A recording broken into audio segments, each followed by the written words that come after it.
Wes. How are you? I'm doing great. How you doing? Good, good. We finally got rid of that Eric Bam guy. And so it's you and I, right, at this point? Oh, there he is. Sorry about that. You know what? So the Wi-Fi went down for a minute, and then it came back up, and I was like stressing out. I'm like, what's going on? So did someone drive over it with your zero turn mower? No. So I'm guessing you kicked the show off. We're here. Yes, we kicked it off. It was going to be Wes and I. We didn't know when you were coming back, but good to see you. I'm back. So are we ready for some shots on goal? Absolutely. You want to go first? We missed you last week, so I'll let you go first, sir. Okay, I got a couple of them. All right. Yes. So first of all, congratulations on 722. We picked up 20 subscribers in the last 2 weeks. Pretty happy about that. Yeah. My next shot on goal. Very excited. Next Thursday, I have an actual in-person appointment with a new customer. They reached out. It was an old customer coming back. Hi, Mom.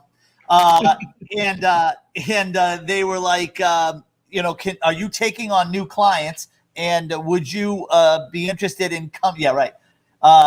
Would you be interested in coming? Coming to see us? No pressure. I said, yeah. Look, I'm pretty much zoomed out. I'm there. Plus, I am getting my first shot soon. All right, my last shot. By the way, the big thing here is in person. In person. Very excited. And my last, hey Dave, my last shot on goal is this, right? So yes, I don't know if anyone's seen this. This is the penalty shot, limited edition penalty shot, penalty box limited edition swag that is going to be available. But as a surprise to my boy Eric and my boy Wes, this is on its way to your house. Oh, look at that. Woo. Let's just end the show now. We'll just save Sharon for next week's show. All right.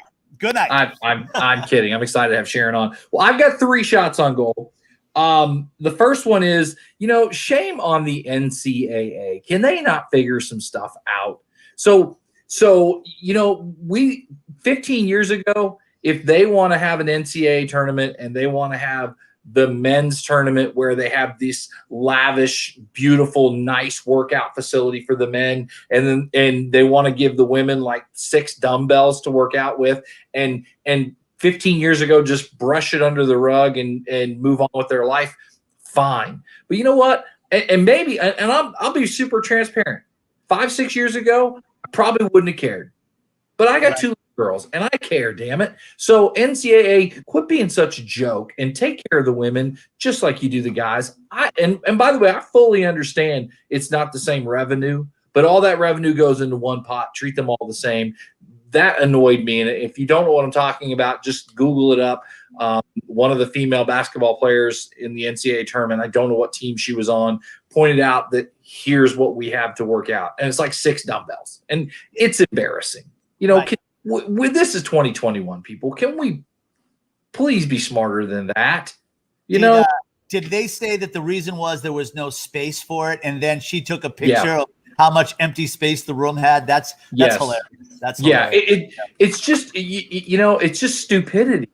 It's stupidity because A, they need more than that, and B, everyone's running around with the greatest communication device in the history of the world, and we can all put everything out on the interwebs, and you're going to be that way? So stupid. That's first.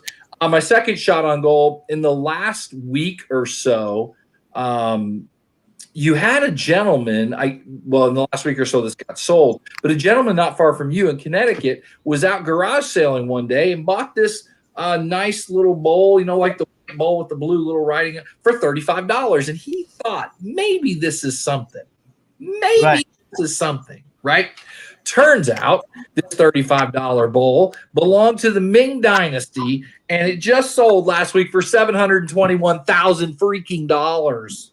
That's unbelievable. $721,000. Sotheby's appraised it for, I believe it was 200,000 to 400,000. It sold for 721,000. I believe the article said there's only like 22 in existence or something. And so, hey, Gary Vee talks about, flipping stuff and garage selling. $721,000. I would go to the garage sale and leave with a velvet Elvis. So this is right. The last thing I wanted to throw out, you can tell, and the people that know me know I love sports teams. You can see them behind me. I'm not a bandwagon guy. So many people are bandwagon, and I can't stand that stuff, right? And so, I live in Tulsa. The Oral Roberts University Golden Eagles have advanced to the Sweet 16. And oh my Lord, everyone in my timeline lives in Tulsa. They've all been ORU fans for life. Oh, sure. No, you haven't. And where were you like in the first game when were you running around saying, go Golden Eagles? No, you were not. You were talking about Oklahoma and you were talking about Oklahoma State. You weren't talking about ORU, and now they're all ORU fans. If you want to be an ORU fan, I'm good with that, right? I'm great with that. But at least like highs and lows, that's my team. Talk about them good or bad, because I do. I live and die by my stuff. So, it's so anyway. By the way, I wanted to give a shout out to our boy Wes. Wes, can you jump on here real quick? Where's Wes? There he is. Is this man not ready for Easter or what? With that yellow shirt and that bald head, he looks like a giant Easter egg. He's ready to go. I'm sorry. Wes, you can drop off, Wes. You can drop off now.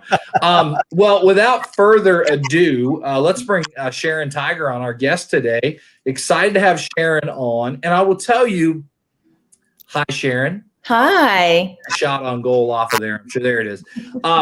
So kind of interesting. You meet people on LinkedIn and then you wonder like, well, how did this happen or whatever? Well, I don't know how we connected on LinkedIn, but I'm glad we did because she posts some great content. So look Sharon up on LinkedIn. She's phenomenal. But one of the things that jumped out to me in the last, and it was probably 2 months ago.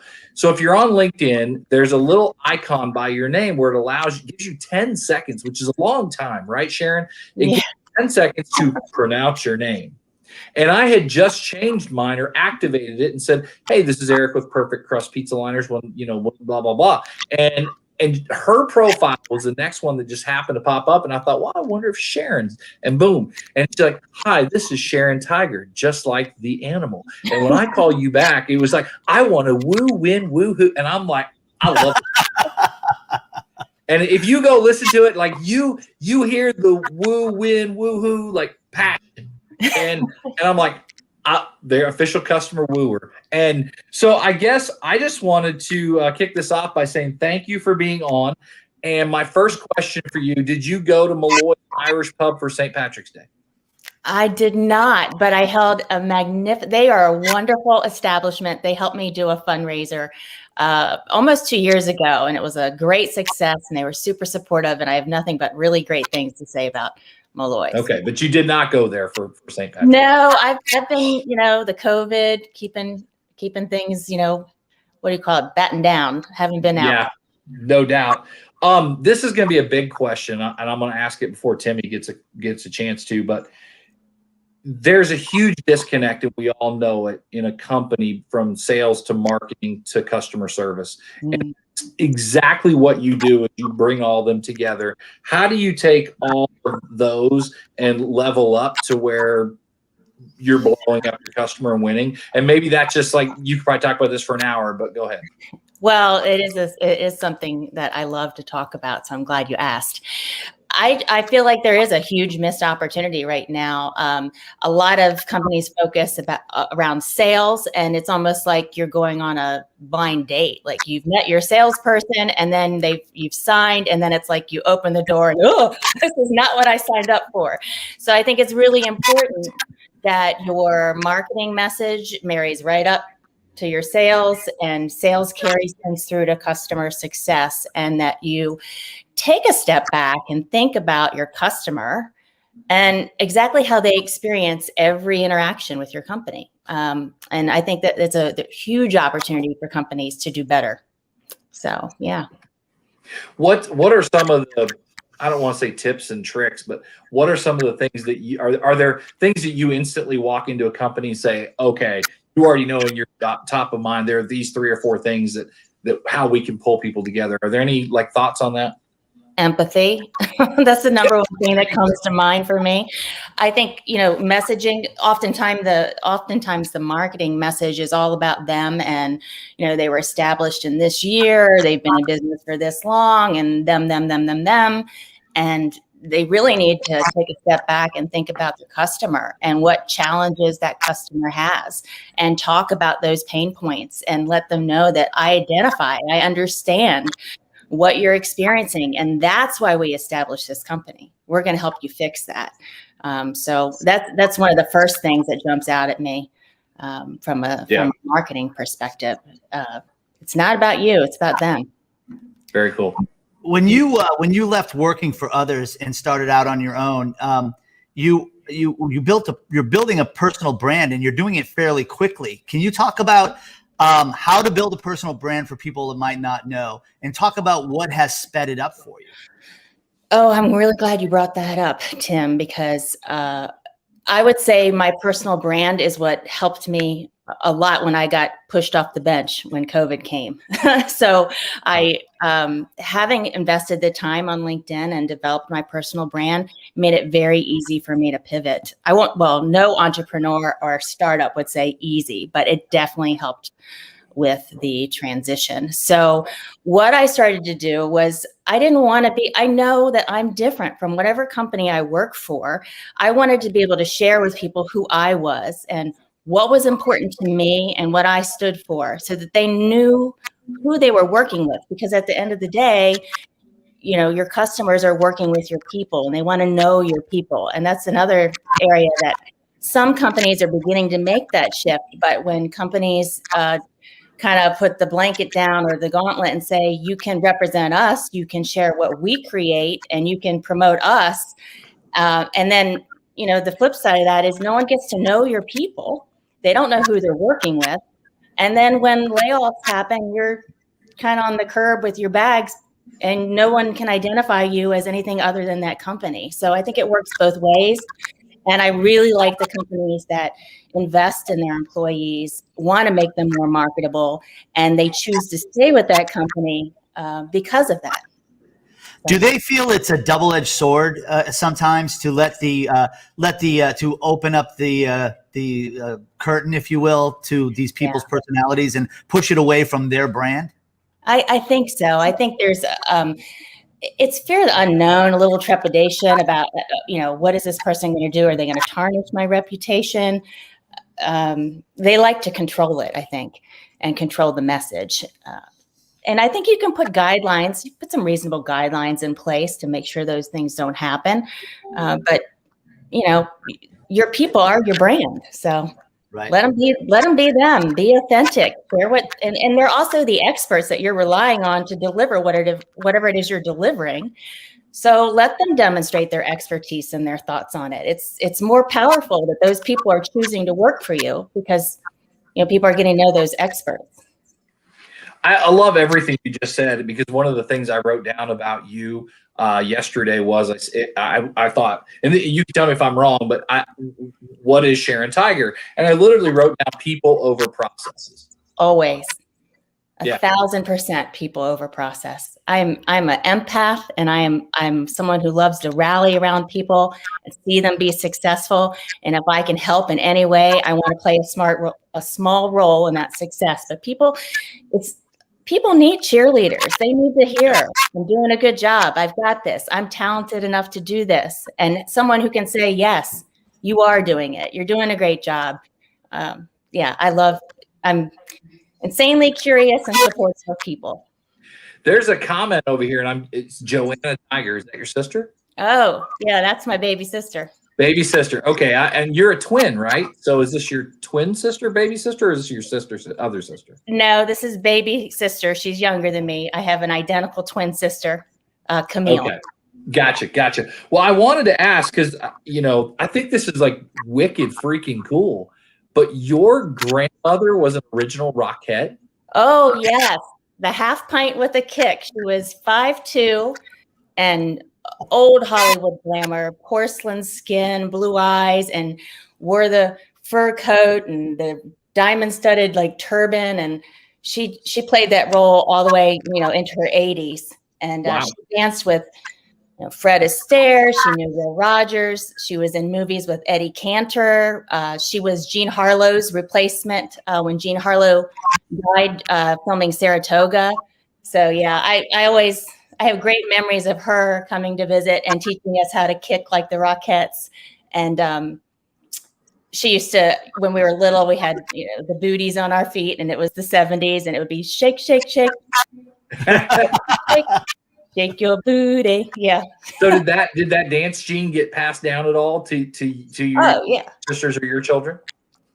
1,000%. I mean, I'll dance on a whim. I'll sing on a whim. I think that performing gene is in all of us. My younger sister, Joanna, who you said had commented, she does improv and things in New York City. So she definitely loves the stage. Well, the twin sister is here now too. So. Oh, yay. There we go. We got the whole family. Yeah. Well, speaking of dancers, Wes. Go ahead, Tim. What were you going to say? I'm good. Go ahead. Finish. No, I was going to say, speaking of dancers, Wes is the president of the Ohio fan club for Britney Spears. Do you know any Britney moves or anything? Can you wrap us up around? I know her songs. I know her songs, and I know some people that know her. I was trying to think of some Britney related things to share with you, since you mentioned Wes was such a diehard Britney fan. Oh, he is. It's huge. It's crazy weird. He has a Britney tattoo on his back. It's just, it's over the top. I know you posted on LinkedIn. Do you have a favorite Britney song or no? I love all of them, really. They're just fun to sing to. I've got one that I like to work out to. I like the Womanizer, which is terrible to say as a woman, but I love the beat for working out to it. This is like a family reunion. Apparently your mom is here now too. Oh, Mama Tiger. Got it. This is just amazing. Mom, I don't know if mom wants, what are you insecure about? Me? I don't know if I would say insecurity, but I'm always very concerned with how other people feel and not wanting to do anything to hurt someone. Yeah. And maybe, sometimes there's I think everyone has battles with imposter syndrome sometimes. Like, do I really know this as well as I think I know it? That sort of thing. Right. But not too much. Do you, I guess maybe to go down that rabbit hole, you mentioned the insecurity of wanting to make sure how people feel. That's got to be a great driver for what you do in wooing people. Yeah, right? I want people to feel good, and I know that when people feel, I think that ties directly into sales, because anytime someone makes a purchase, it's an emotional purchase. It's always to gain pleasure or avoid pain, and so I want to understand what those challenges are and speak to them and be helpful and be supportive. So yeah. Can you tell us a little bit about your podcast? Now, I know you guys haven't launched it yet, but you, when we were talking while you were in the green room, you had said that you have do you have a couple in the can already that you are editing? Talk about your podcast if you can. Okay. Now I'm so excited about this podcast. She's walking. I'm like kind of like, come on now. She looked like Wes watching a Britney video. or he shut you off. So the podcast is called Let's Not Talk About It.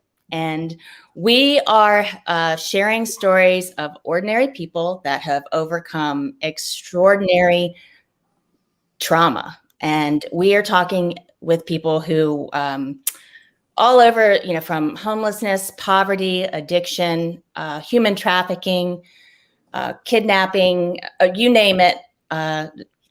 We're talking with people, and it's just remarkable human resilience. And we are delivering it in a way that, believe it or not, we're using humor because I think humor is a coping mechanism for a lot of people. So it's been an incredible experience. We're launching on March 31st. We have been working for months. And the idea came about my business partner, Camille Tootie. She's a journalist. And then I get to work alongside two other amazing women, Amanda Zadea and Lisa Abeda. All have copywriting and journalist backgrounds. But Camille and I were talking. We actually met on LinkedIn. And we've been friends for 6 years. And, as friendships evolve, you learn more about one another. And we shared some experiences. And Camille said, why aren't we talking about this? Why don't we talk more about this? And she shared it's a pillar of journalism to give a voice to the voiceless. And for me, anytime you talk about something vulnerable, you normalize it for someone else. And so we decided we wanted to make a difference and build a community. And so we're launching on the 31st and super excited. Let's not talk about it. And I tell everybody we're talking about everything. We're unshushing and we're taking the lid off of all these taboo topics and things that have stigmas so people don't talk about it. We're going to talk about it. Can you give us a preview of your first episode?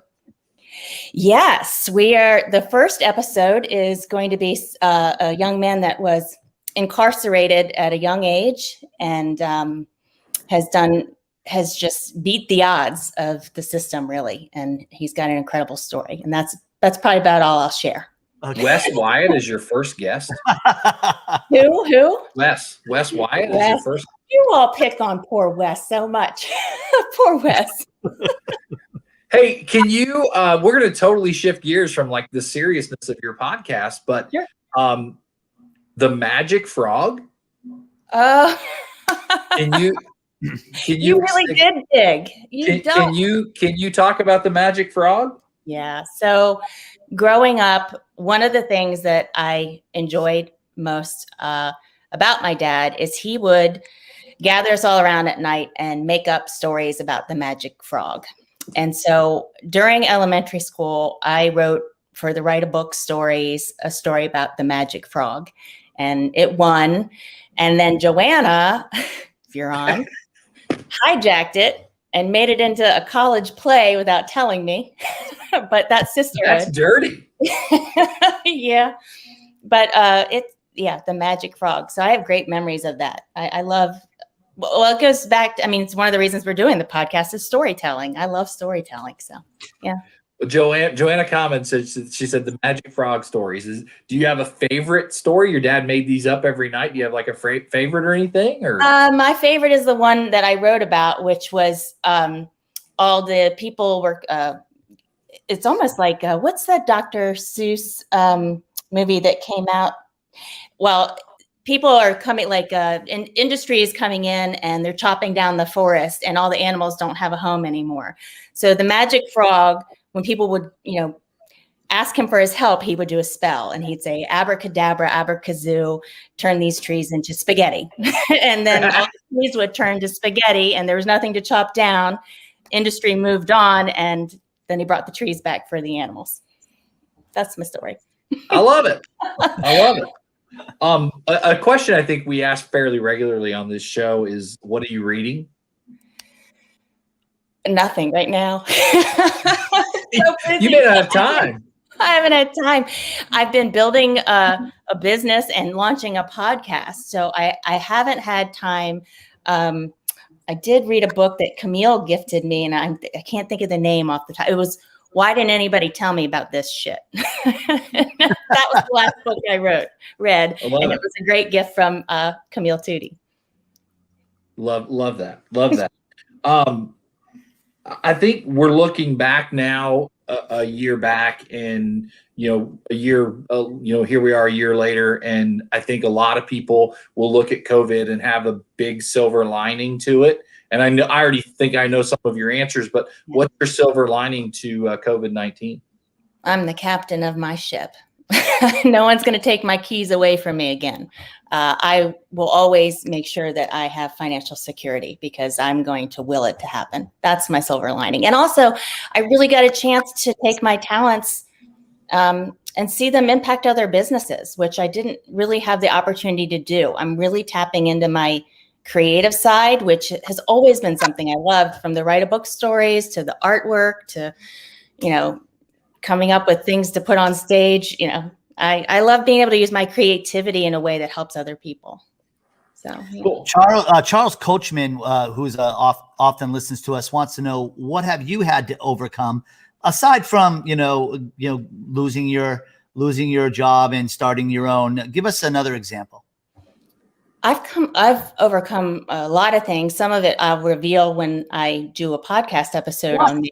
But I think one of the most heart-wrenching things I've had to overcome or work through is having a daughter with a chronic incurable disease, learning to manage that and be strong for her and always put on my brave face. And then when she's out of the room, go,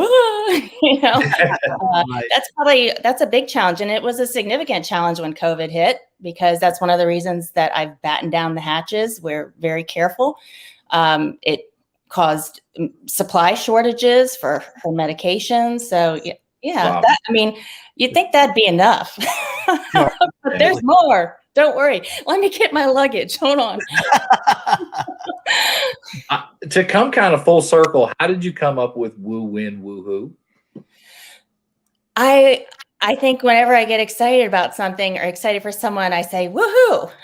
And so I just built on that. I thought wooing is how you talk about what your customers need. You draw them in like a magnet. Win, you close the sale, and woohoo is when you have an opportunity to turn your customers into loyal brand ambassadors that are going to accelerate your growth. And so it all just tied together. And I thought, how am I going to stand out? Well, that's how I'm going to stand out. Woo, win, woohoo. Hey, it worked for me when I heard it on LinkedIn. I'm like, I love this lady. You could feel the energy in it, which was really cool. Eric, you know what I loved about you? Yes, I have to tell you, my husband is a pizza connoisseur. Yeah. And so when I told him, I connected with the guy that makes these great liners, and he's showing all these crazy pizzas. So this is like a topic. I'm like, what did Eric show today? I'm like, look at this pizza. Yeah. Some people get a little tired of that, but I don't even understand how. But not in my crib. You've never been skiing, and you've never been to Vegas, I learned yesterday. Now, have you never been water skiing or snow skiing? I've tubed on the water. I've done but that's it. Yeah. Yeah, I've never been skiing either, so I'm right there with you. Tim will probably both of us, because he's up in New Hampshire and probably skis like just every other day. But I've been to Vegas, and I can't believe you've not been to Las Vegas. No, but evidently that's where I'm going after COVID. Everyone said, "Let's go." So wow, Timmy, I've got one last question before we get out of here and wrap up. Do you have anything else? Not really, but I tell you, I did a little research on you as well, and I loved your positive attitude. You wrote that you want to lift up other people, that you want to be like a magnet to attract your tribe. Now, I know that is something that Eric loves. He has we adopted a saying from another one of our guests. Can you tell us a little bit about how you're attracting your tribe? By being my authentic self, not pretending to be something I'm not, and being okay with the fact that I'm not everybody's cup of tea. So I just speak my truth and what I believe. And I'm very much an idealist. I hate things that are unjust or unfair. So I try to just be myself and surround myself with people that they don't have to agree with me, but respect that that's what I think and that's what I believe. So that's awesome. Thank you. Yeah. You're welcome. That is cool. So I think we jokingly talked about it before the show came on. My last question for you is, you get one social media platform, and I already know what your answer is going to be, which is you get one social media platform for the next 10 years. For you, it's going to be LinkedIn. Can you talk about why it's LinkedIn versus Instagram, Twitter, or Facebook? Because of the professional network, and not just it's a great mix of professional and personal. And I got to connect with people who, they're ambitious, they're growing. I've met my mentors that way. I've got like 3 or 4 key mentors that I connected with through LinkedIn. It's easy. People are engaging with meaningful comments, and they are a community that wants to lift you up. And I really felt that, a year ago today, when I needed to be lifted up, I needed to hear the pat on the back or whatever. I got that from my LinkedIn community. I posted a really vulnerable post saying, hey, I lost my job and it sucks. I feel like I'm eating sand. I got tossed around in this wave. And the outpouring of people on LinkedIn, it was overwhelming. And LinkedIn is a great place to be. That's cool. I wish you posted that about losing your job. I shared it with Tim, and Tim said, I don't care. Typical. I'm not even on LinkedIn. I don't know what it said. So not on LinkedIn, Tim? Oh, I would like to be. Okay. For some reason, I keep getting hacked and kicked off. So it's I don't know. That's not good. I think it's Eric, doing it to me. It's me. Because I'm very good. Like I'm a hacker. So hey, before we let you go, you're both your sisters and your mom are on here. Any embarrassing stories of the tiger tribe that you care to throw out? Oh my gosh. Oh yeah, maybe I'll share one. No, maybe I won't. No, come on. No, you have to now. You can't do that. You can't do that.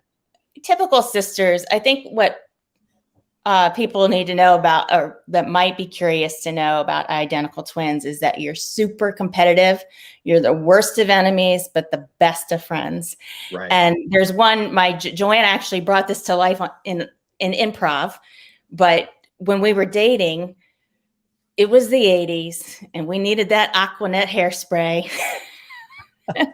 There was only this much left. And I had a date and Camille didn't, and she locked my mother's door and I could hear it. It was just fueling the anger. I could hear her.